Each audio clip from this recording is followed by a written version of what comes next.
सानिध्यामध्ये आपण सर्वजण मिळून महान ग्रंथराज ज्ञानेश्वरीच्या 16व्या अध्यायाच्या 446 ओळीचा आपण करतो आहे. जगा जो जगी समान सखी.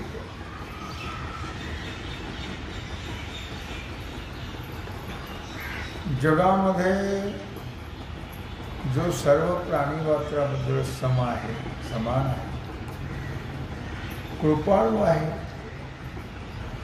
आणि अज्ञानाचा अंधार असलेले जे कल्याण अकल्याण दाखवणारा दिवा आहे, असा जो महात्मा, असे जे सद्गुरू संत, ते धर्मशरीर अथवा ब्रह्मशरीर निर्माण करणारा पुत्रवत्सल असा जो बाप आहे. भगवान स्वतः सांगतात, पिता हमस्य जगते, माता धाता पिता नमः. भगवान सांगतात, मी जगाचा बाप आहे. अर्थात वेदू अमान्य केला बाप वेदू जेणे. तो वेद ज्याने अमान्य केलेला आहे, त्याचं कारण आहे, वेद हा भगवंताच्या श्वासापासून निर्माण झालेला आहे. वेदाला परमात्मा कळला नाही. वेद जाणू गेला पुढे मौनावला. वेदाला सुद्धा परमात्मा पुसू नका बाई, वेदाची काही कळलेच नाही. शेष शिणला झाल्या सहस्र दिवा. शेषालाही कळला नाही, वेदालाही कळला नाही, असा जो परमात्मा आहे, सर्व जगाचा बाप आहे, सर्व जगाला उत्पत्ती पालन नाश करणारा, न धरीच विधीची भीड, न करीची आपली चाड, वाढवित गेला कोड इंद्रियांची. जो वेदाने सांगितलेल्या कर्म उपासनेबद्दल विधीची मर्यादा पाळत नसेल तर, आत्मज्ञानाची इच्छा करत नसेल तर, इंद्रियांची लाड पुरवित असेल तर, एवढंच काय, पण काम क्रोधा लोभाची कास न सोडी पाळलेली भाष. स्वैराचाराची असोस वळगला नाश. जो काही केल्या कामक्रोधाची कास, म्हणजे कामक्रोधाला सोडायला तयार नाही आहे. अर्थात जणू काही त्यांना वचन दिले, याने घेऊ नका, मी तुम्हाला सोडणार नाही, असं अभयदान दिले कामक्रोधाला. तो कधीच विधी पाळत नाही आणि अफाट या जगताला वळगला राण. या जंगलामध्ये तो स्वैर फिरतो आहे. या जंगलामध्ये त्यांनी प्रवेश केलेला आहे. जो सुटकेची या वाहणी, मग पिऊन लाहे पाणी. स्वप्नी हे ते कहाणी धुरीश तया. जो जन्म मरण रूपी मोक्षाच्या नदीतून फुकट वाहणारं पाणी सुद्धा तो पीत नाही. निदान निष्कर्म करावं, निष्काम कर्म करावं, निष्काम भक्ती करावी, त्यामध्ये सुद्धा तो प्रवृत्त होत नाही. त्याला स्वप्नात सुद्धा मोक्षाची कथा आवडत नाही असा असुरी संपन्न परत्र तव जाय हे कीर्तया आहे परी ऐहिकी न लाही भोग भोग. या लोकांचे तर भोग भोगू शकत नाही. पण परलोकामध्ये जाण्याने जे सुख प्राप्त होत, पण मी जाईल का? जाणं शक्य आहे का? ज्याला या लोकातही सुख प्राप्त होत नाही तर परलोकाला काय जाणार आहे? त्याच्याकरता ऐहिक भोग म्हणा या लोकातले, त्याला या लोकातले भोग सुद्धा मिळत नाही. पापामुळे या देहात त्याला भोग सुद्धा भोगता येत. स्त्री पुत्रादी कुटुंबीय जे आहेत ते सुद्धा याच्या विरुद्ध वागतात. तेही यांना साथ देत नाही.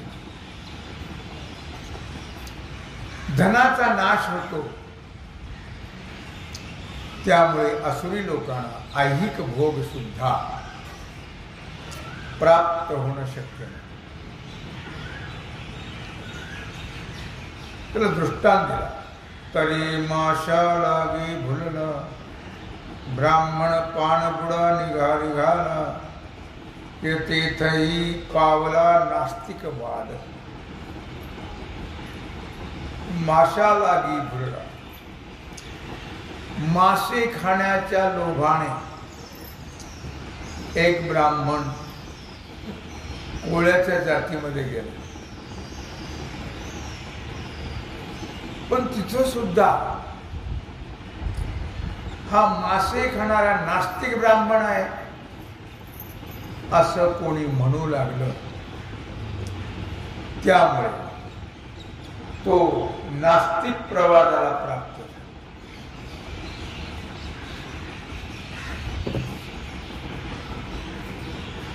अर्थात कोळ्यानेही सुद्धा हा ब्राह्मण आहे म्हणून त्याच्यावर निष्ठा ठेवली नाही.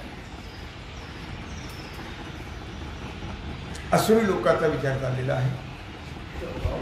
तैसे विषयांचे निकोडे जेणे परत्रा केले उबळे तव तोच अनेकीकडे मरणे नेला. तैसे विषयांचे निकोडे त्याप्रमाणे ऐहिक म्हणजे या लोकातील विषय सुखाच्या इच्छेनं क्रोध लोभाना जवळ करून ज्याने पारलौकिक सुख जे आहे ते पालथ घातलेलं आहे, पालथ केलेलं आहे. त्याला न या लोकातलं सुख प्राप्त होतं न परलोकातलं सुख प्राप्त होतं.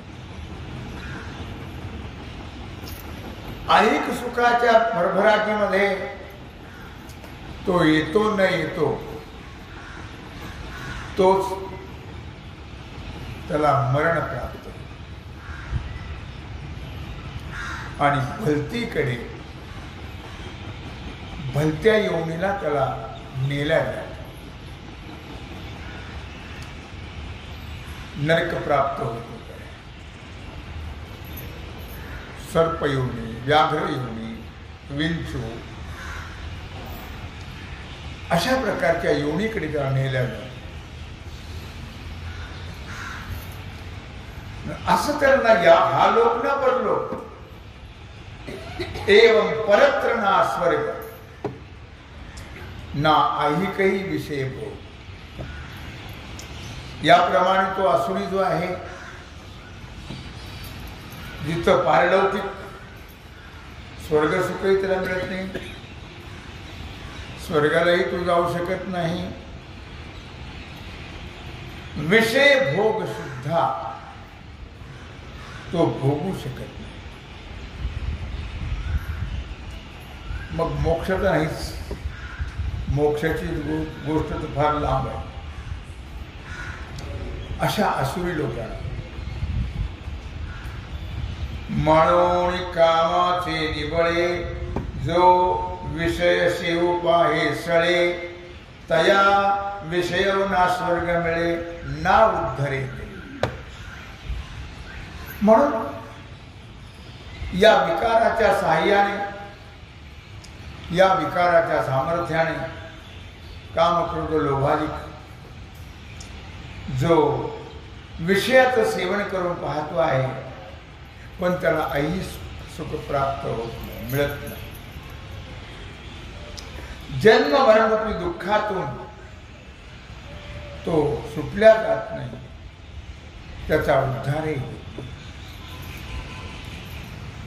तस्मात् शास्त्रं प्रमाणन्ते कार्याकार्य व्यवस्थितौ, ज्ञात्वा शास्त्र विधानोक्तम कर्म कर्तुं निहारस.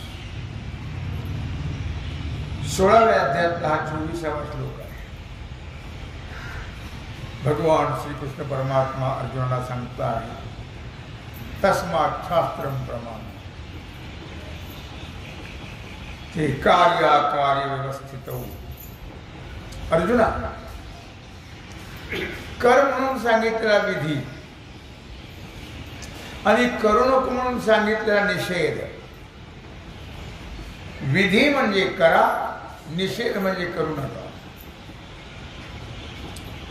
पण असं जे विधी निषेध रूप जे कर्म आहे, ते कर्म जाणून तो टाकून देतो, त्याचा त्याग करतो. विहित कर्म तर करतच नाही, आणि निषिद्ध कर्म टाकून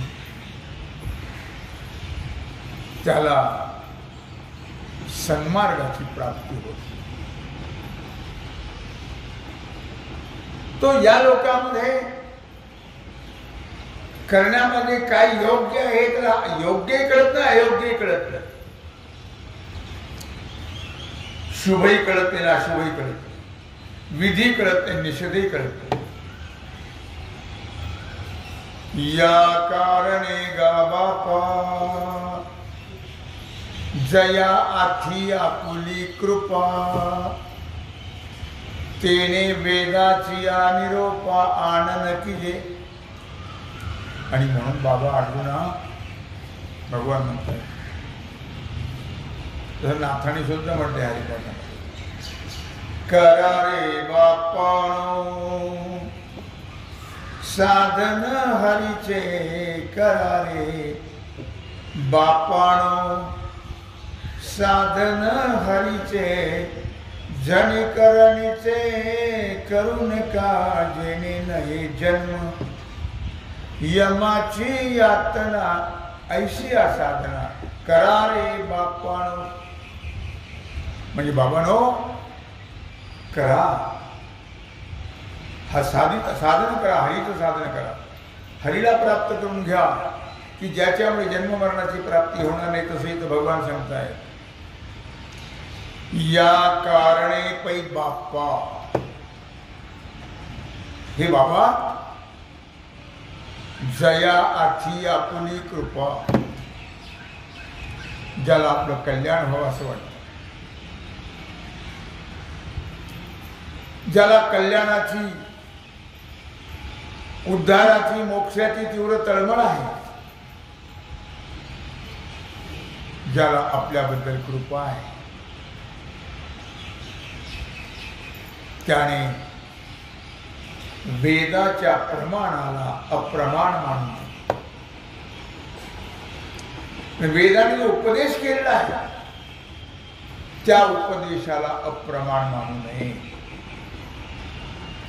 ज्याला भगवत प्राप्तीची गरज आहे, कल्याण म्हणजे काय? कल्याण म्हणजे आपला उद्धार होणं,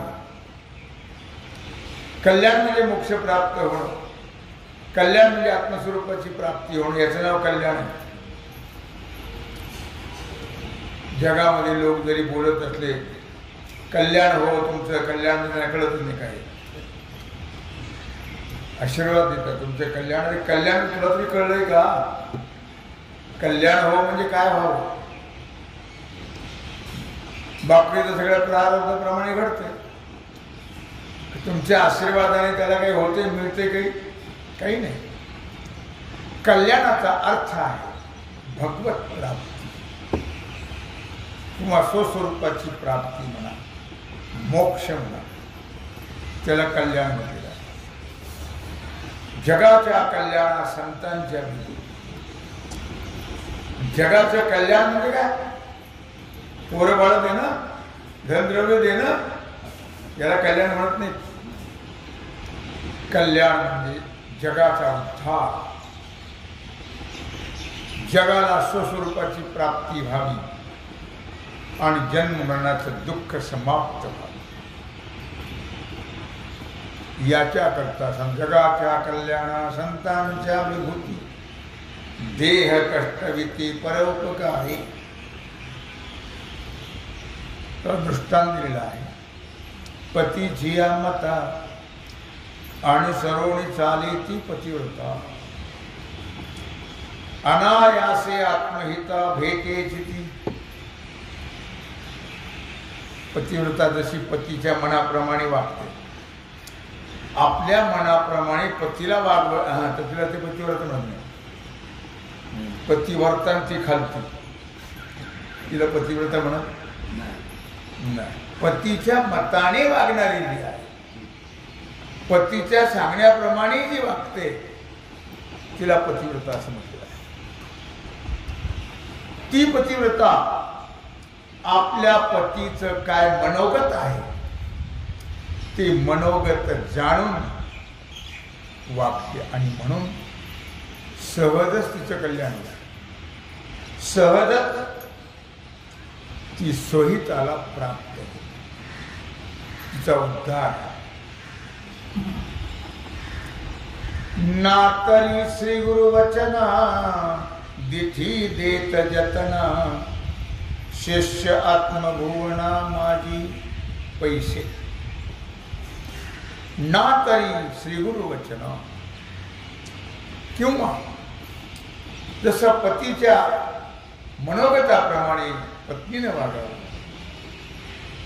तसं श्री गुरूंच्या आज्ञेप्रमाणे शिष्याने वागावं. श्रीगुरूच्या आज्ञा वचनावरती, उपदेश वचनावरती दक्षतेनं दृष्टी ठेवावी, म्हणजे शिष्य आत्महिताला प्राप्त झाल्याशिवाय राहत.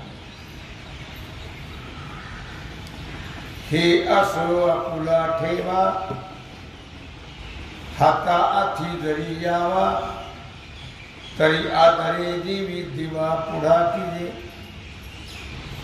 दृष्टांत देत आहे. असो भगवान सांगताय, जर अंधारामधले आपली वस्तू पाहायची असेल तर कशाचा आधार घ्यावा लागतो? दिव्याचा. आपला ठेवा म्हणजे धन म्हटले त्यांनी. अंधारात ठेवलेलं धन जर आपल्याला मिळावं असं वाटत असेल, आपलं धन तर अंधारातच पडले. आपलं धन आपलं कुठं कळतं? आपलं धन काय आहे? आपलं धन राम रतन धन पायो, मनुजा राम रतन धन पायो. भगवंताचं नाम हे आपलं धन आहे, लक्षात. ते धन आपल्या बरोबर येतं आणि हे धन चोराची वरती होते, चोरच चोर तुम्हाला माहिती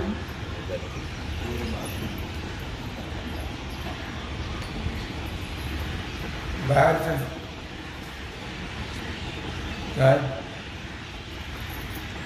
आपला ठेवा आपलं धन जर आपल्याला मिळावं असं वाटतं असेल तर श्रीगुरूपी दिवाच लावला श्रीगुरूपी दिव्याच्या प्रकाशानेच ते आपलं धन आपल्याला प्राप्त होत. एरवी किती जरी प्रयत्न केले तरी नाही मिळणार. तसं दिव्यात आपली वस्तू आपल्याला मिळावी याकरता दिव्याचा आदर करावा लागतो. दिवा सद्गुरूलाही म्हटले, दिवा ज्ञानालाही म्हटलेला आहे. त्याप्रमाणे तैसे अशेषाही पुरुषार्थ जो गोसावी हो म्हणे पार्थ तेने श्रुती स्मृती माथा वैसणी घापे. त्याप्रमाणे धर्म अर्थ काम आणि मोक्ष या सर्व पुरुषार्थांचा मी स्वामी होईल असं जो म्हणतो त्याने ज्याला हे चारी पुरुषार्थ साध्य व्हावं असल्याला वाटतं त्याने श्रुती आणि स्मृती वेद आणि शास्त्र पुराण यांना आपल्या डोक्यावर घ्यावं. म्हणजे यांना पूज्य म्हणावं, वंद्य म्हणावं, त्यांचा आदर करावा आणि त्याप्रमाणे वागण्याचा प्रयत्न करावा. तरच मोक्ष पुरुषार्थाची प्राप्ती, नाही तर होणार नाही.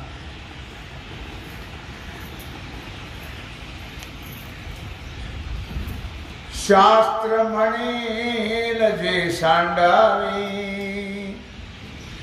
ते राज्य ही तृण मानावे.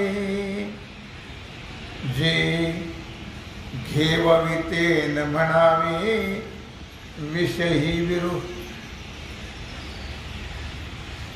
शास्त्र म्हणेल ते सांडावे. शास्त्राने सांगितलं हे करा तेच करायला पाहिजे. शास्त्राने सांगितलं हे टाकून द्या टाकायलाच पाहिजे.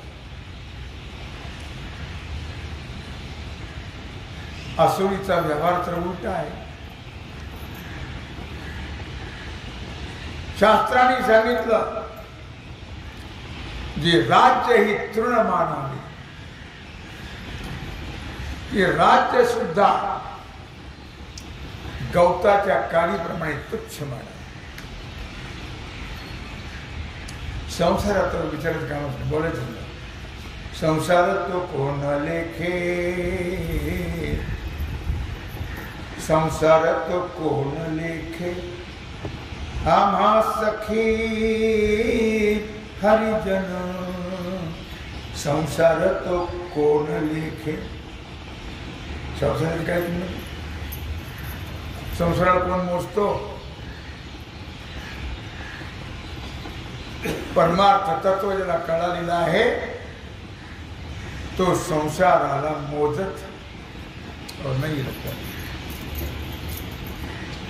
शास्त्राने सांगितलं हे घ्या ते घ्यायला.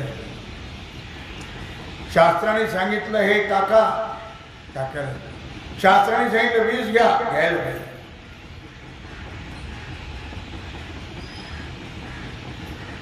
विठ्ठलपंतांनी ते धरलं आणि देह त्याग केला. शास्त्र सांगतंय ना देहांत प्रायश्चित्त. मग तिथं विचार नाही करायचा. देहांत प्रायश्चित्त. त्या लोकांचे त्या काळातले ब्राह्मण आहे ते ब्राह्मण नव्हते खाटीक होते. खाटीक त्या काळातले ब्राह्मण कसाही लहान लहान हे रत्न टाकून त्यांना देहांत प्रायश्चित्त घ्यायला ते माणसं होते. पण त्याने सुद्धा शास्त्र सोडून दुसरा विचार केला. शास्त्र सांगते तुम्ही म्हणता ना, शास्त्रात कुठेच नाही असं देहांत प्रायश्चित्त, पण याने सांगितलं शास्त्र सांगते ना, ठीक आहे. त्यांनी कशाची ही पर्वा केली नाही. आपल्या जीविताला जे विरुद्ध आहे असं म्हणून शास्त्र सांगतंय तिथं विरुद्ध वगैरे भानगड नाही. आणि या म्हणण्यातला भाग असा आहे की कार्य आणि अकार्य हे जीविताला विरुद्ध आहे. जीवनाच्या दृष्टीने जर विचार केला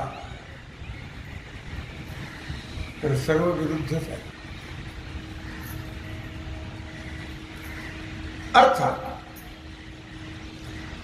त्याला काही प्रमाणाचा विचार करणं गरजेचं आहे.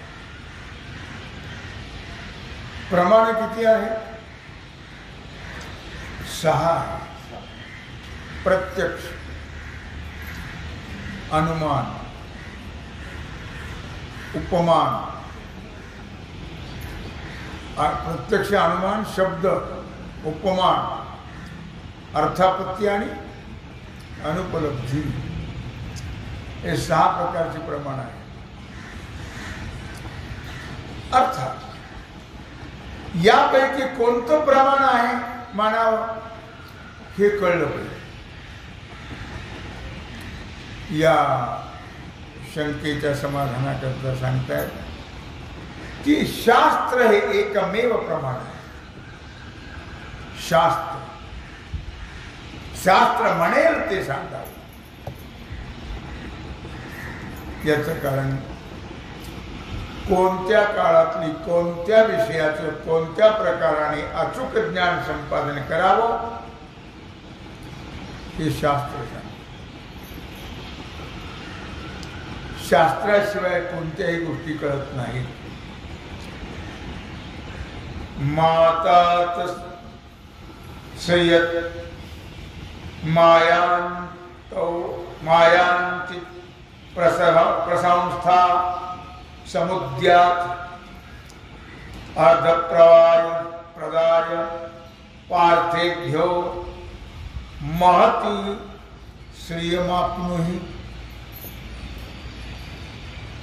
महाभारतातला हा श्लोक आहे उद्धव पर्वातला की सांगितलं बाबा दुर्योधना घरी येण्याकरता लक्ष्मी उत्सुक आहे, पण तिचा अपमान करू नकोस.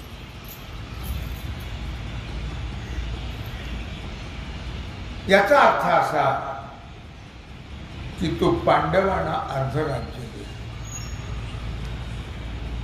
अर्धी संपत्ती त्यांना मिळाली पाहिजे. जर तुला या जगामध्ये राहावं असं वाटत असेल तर, जर तू आपल्या बळावर सामर्थ्यावर विरुद्ध विचार करत असशील तर तुला कवडीची किंमत नाही. अर्ध राज्य त्यागाबद्दल भगवंताने दुर्योधनाला उपदेश केला, केवळ भावी हिताच्या दृष्टीने. पण दुर्योधनाने ते मानलं. मग शेवटी काय झालं? भगवंताचेही वचन न मानल्यामुळे, शास्त्र वचन न मानल्यामुळे शेवटी त्याला सर्वाला मुकावं लागलं. सर्व संपले. पण शास्त्राला फार मोठं महत्व आहे. शास्त्राने सांगितल्याप्रमाणे आचरण करावं. शास्त्राच्या विरोधामध्ये आचरण करणं हे अत्यंत गौण आहे. ऐशिया वैदिक निष्ठा झालिया तरी सुभटा तरी आहे अनिष्ठा भेटणे गा. मग लक्षात ठेवा, अर्जुना म्हटले, जर अशा प्रकारे मनुष्याने वेदशास्त्राचा विचार सोडून वागलं तर आहे भेटणे अनिष्टागा अनिष्ट होईल, दुसरं काही होणार नाही. म्हणून कोणी असो त्याने शास्त्राचा विचार सोडू नये, शास्त्राची आज्ञा सोडू नये, त्याप्रमाणे वागावं, तरच आपलं हित होईल, आपलं कल्याण होईल, नाहीतर अधोगती प्राप्त होईल. असं भगवान शेवटी या उपसंहारामध्ये सांगतायत. तेव्हा झालेली सेवा भगवत चरणी समर्पित करून राहिल्या सेवेचा भाग आपण पूजा करू. पुंडलिक वरदा